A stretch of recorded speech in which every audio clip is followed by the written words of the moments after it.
Hello everyone, my name is Keanu and I'm glad to be here with you. We are going to see a pro StarCraft 2 game between none other than LiquidClem, Clem, Le Baguette from France, the 20-year-old sensation of Europe, versus Scarlett from Canada. She needs no introduction, she's also known as the Queen of Blades.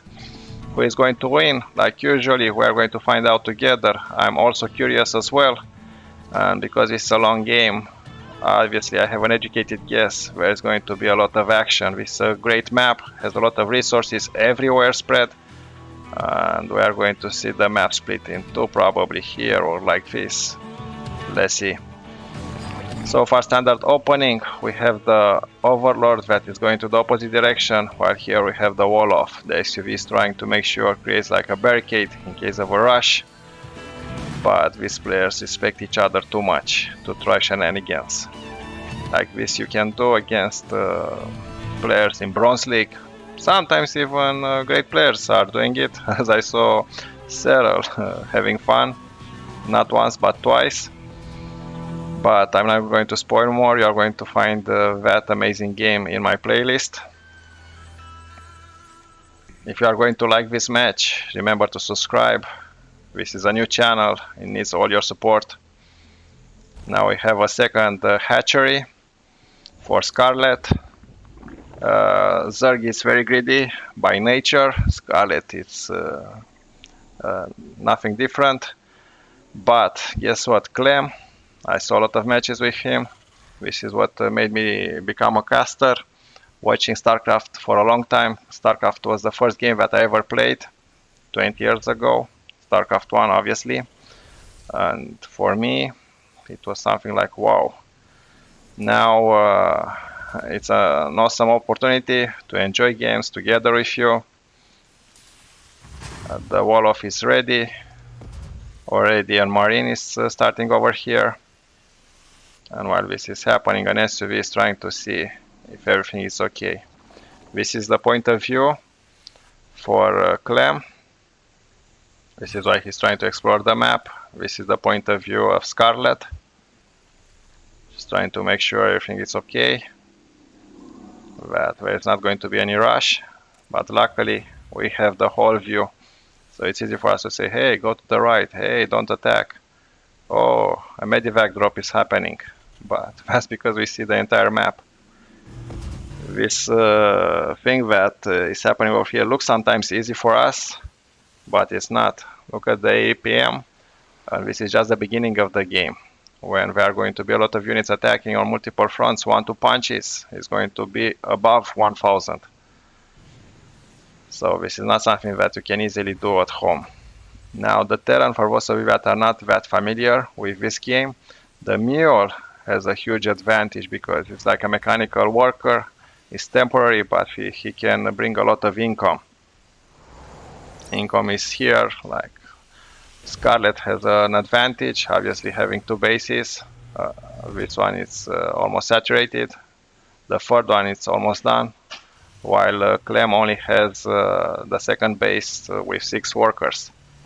Income is extremely important. The more income you have, obviously the more units you can produce. We have a Hellion, and here another one with Reaper, trying to do as much damage as possible.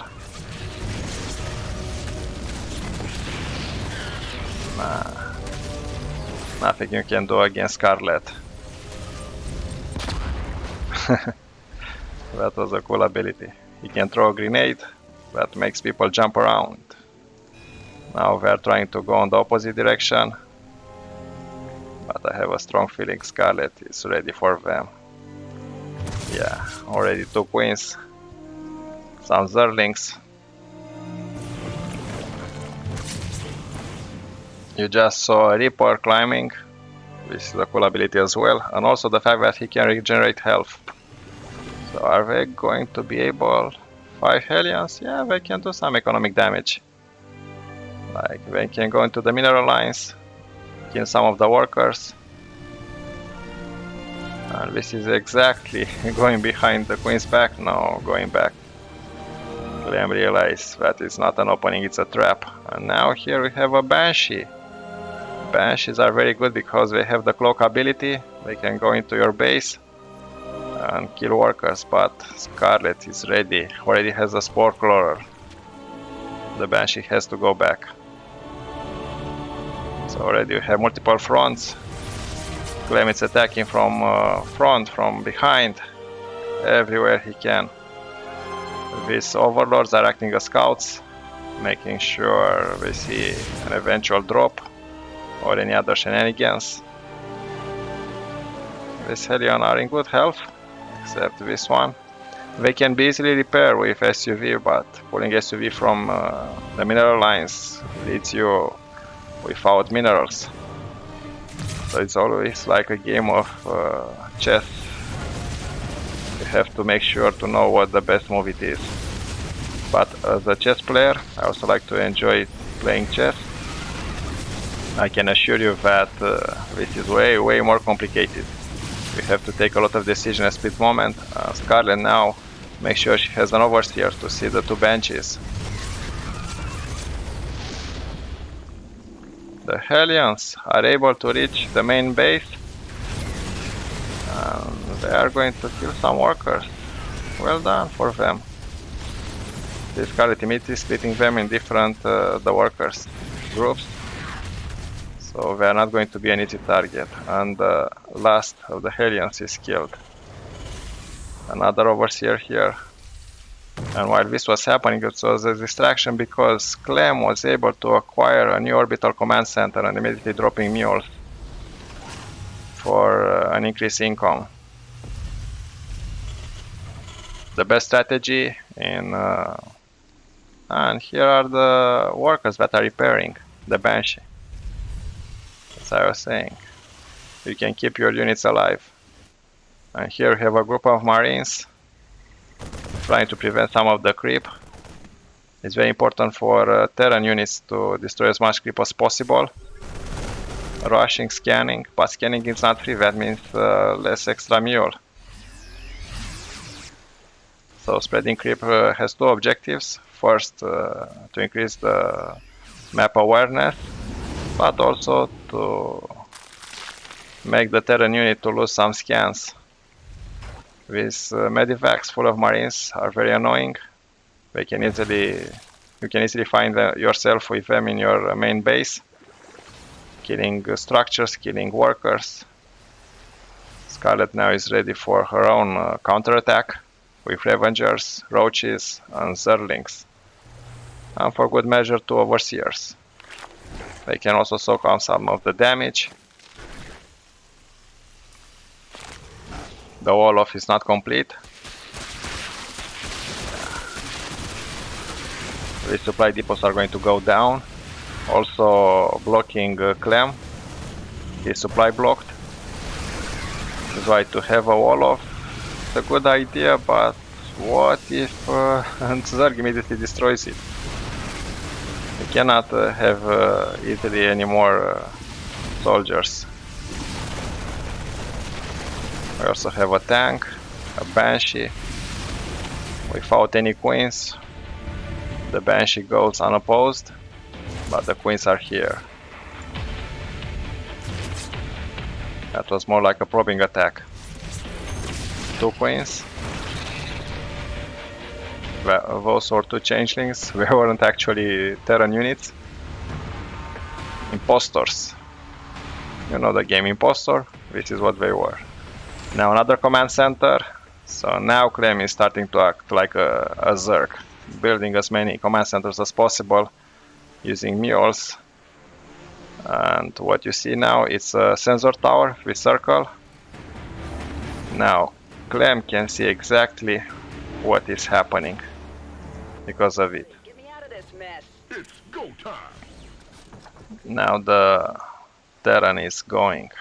5 tanks, not bad at all. Tanks are extremely useful as a second line where you can retreat, and the splash damage is huge.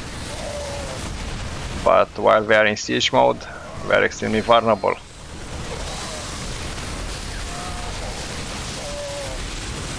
We are immobile for a couple of seconds until they change from siege to mobile. And this is the moment where you can kill them. Ravengers have this ability to see, and those corrosive are extremely potent for fixed units. And now for good measure,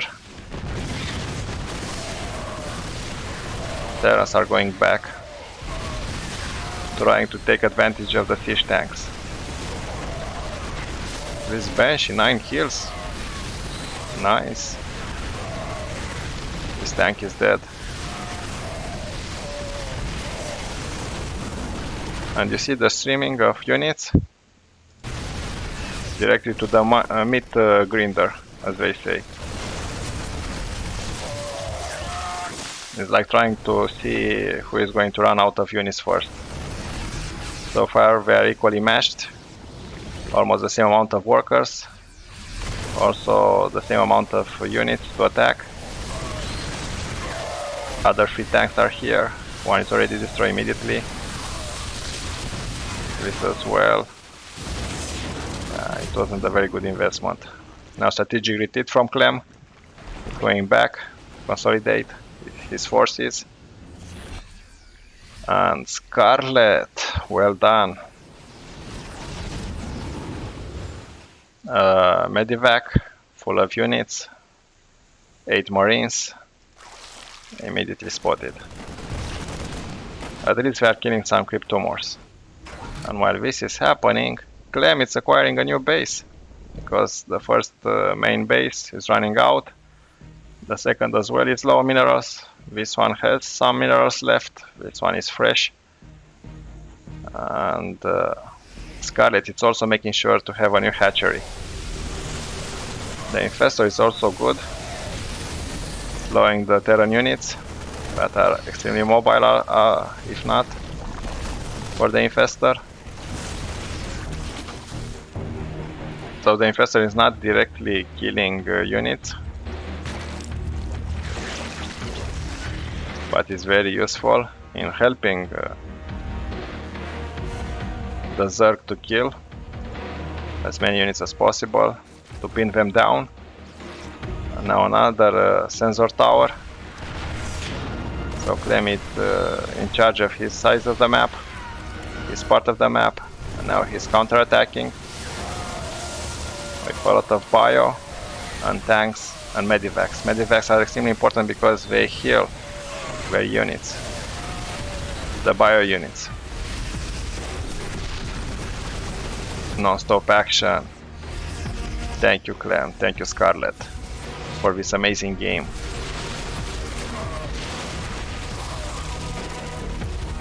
Obviously you are not going to see games like this in Bronze League. It's impossible to pull it off. And now we also have a Viper. He is trying to increase the energy.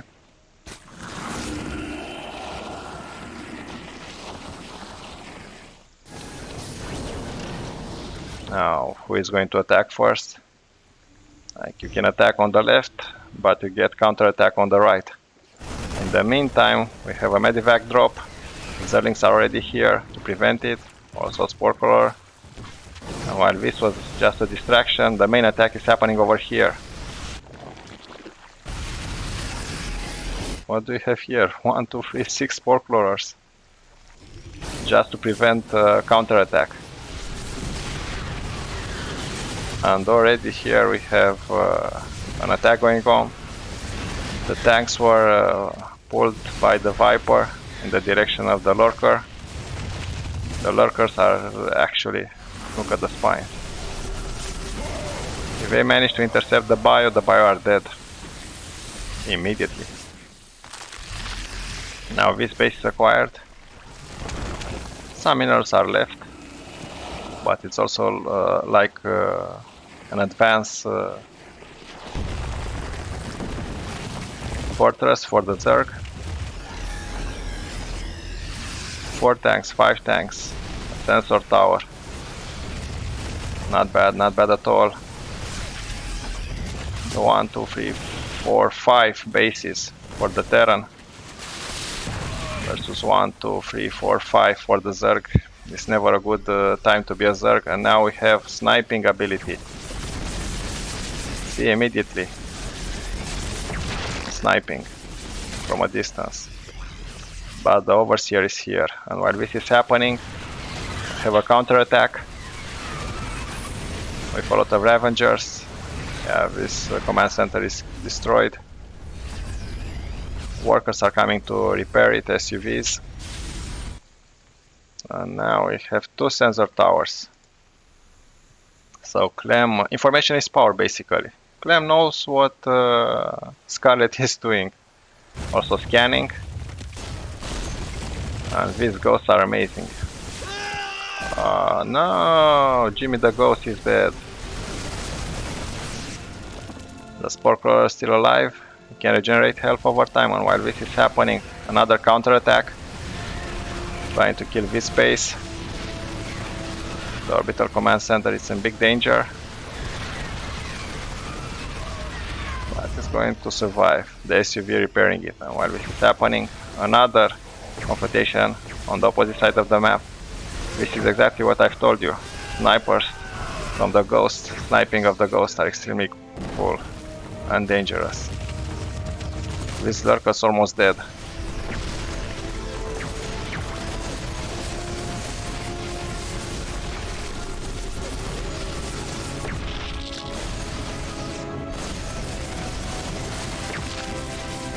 Scarlett is running out of minerals. Uh-oh. This is like the only base that Scarlett has active. This one is dead. Clem has this one. So two base, 3. Clem is doing extremely well in terms of income. Scarlett has a bank, but 3,000 is not that much.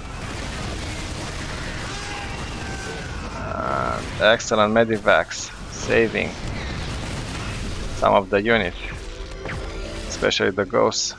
The more energy they have, the more dangerous they are. And now Clem is advancing. On the right, on the left, Clem is everywhere, destroying the creep, denying Scarlett opportunity to have another base. Now Hydralisks are trying their best. Those changelings are acting like a human wall against the Terran. And if I'm seeing this right, Clem is almost maxed out, and Scarlett half, and Clem is winning. Scarlett realizes she has no chance anymore. Thank you, Clem. Thank you, Scarlett. Thank you everyone for watching with me. We are going to see a next match also between Clem and Scarlett. Stay tuned.